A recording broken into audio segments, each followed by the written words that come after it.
सीधी सी बात है, यदि काम करने का महत्व तो आप अपने आप में खुद को समझ लोगे। अभिमान इस बात का आ जाएगा हम कर रहे हैं, तो कृष्ण की कृपा की उंगली हिल जाएगी और तुम्हारे बने बनाए काम शीघ्र बिगड़ जाएंगे। इसलिए आप अपने भाग्य की सराहना कीजिए कि इन कार्यों के लिए ईश्वर ने आपको चुना है। हम और आप एक माध्यम की कड़ी हो सकते हैं, कराने वाला तो वह ईश्वर है, उसी की सत्ता का अनुभव कीजिए। ब्रजवासियों ने वो कहा, लाला कन्हैया नहीं, सब कछु तय नहीं संभाल रखो है, कैसे हमें बचाए ले।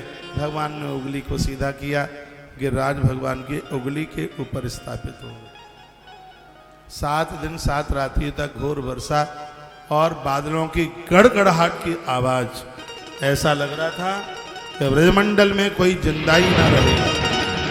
बादल गड़गड़ गड़ाहट की आवाज।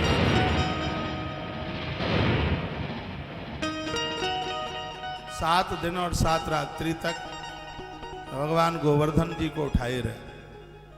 गिरिराज का पूजन खुद भगवान ने किया और ब्रजवासियों से कराया। बहुत ध्यान से सुनिए, भगवान ने पहाड़ पर्वत की पूजा क्यों करवाई।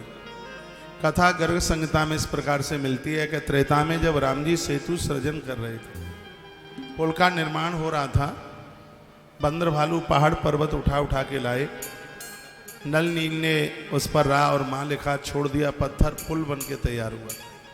हनुमान जी अंतिम पत्थर लेके आए, तब तक सेतु का काम पूरा हो चुका था।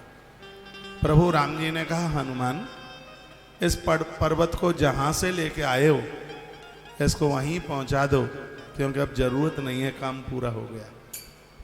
तो वो तो पर्वत रो पड़ा और उसने कहा, भगवान मैं इतना बुरा हूं, आपके काम नहीं आया, मुझे आप मार डालीजिए, लेकिन मुझे अपने चरणों से आप मुझे अलग मत कीजिए।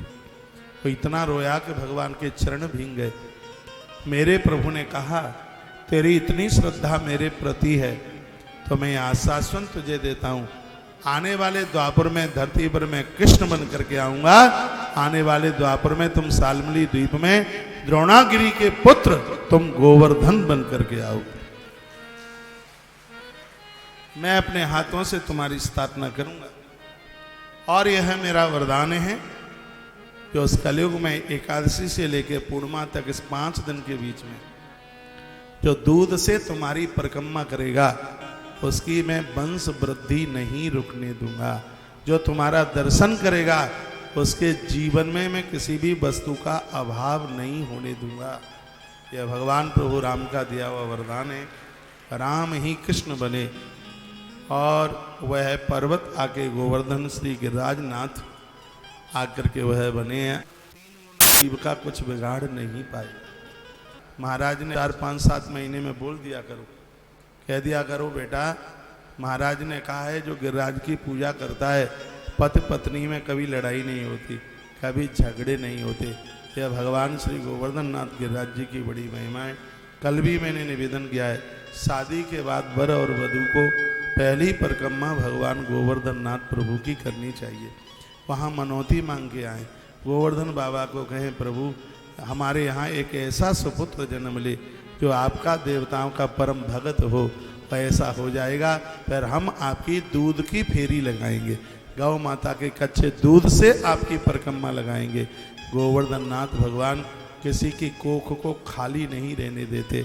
बढ़िया सी संतान का जन्म हो जावे, फिर भगवान गोवर्धन नाथ की गैया के कच्चे दूध से फेरी लगाइए, परिक्रमा लगाइए, मुखार बिंद पर रबड़ी का भोग लगाइए, दही का भोग लगाइए, पेड़े का भोग लगाइए, लडुआ का भोग लगाइए। आज भी लोग जाते हैं, करते हैं। मानसी गंगा में सभी तीर्थों का जल है। मानसी गंगा का आचमन कीजिए, वंदन कीजिए, प्रणाम कीजिए। ब्रज अद्भुत हो गया है, अनोखा हो गया है। जो श्री ब्रज में आवे गोवर्धन नाथ श्री गिरिराज जी का दर्शन जरूर करे। बोले गिरिराज भगवान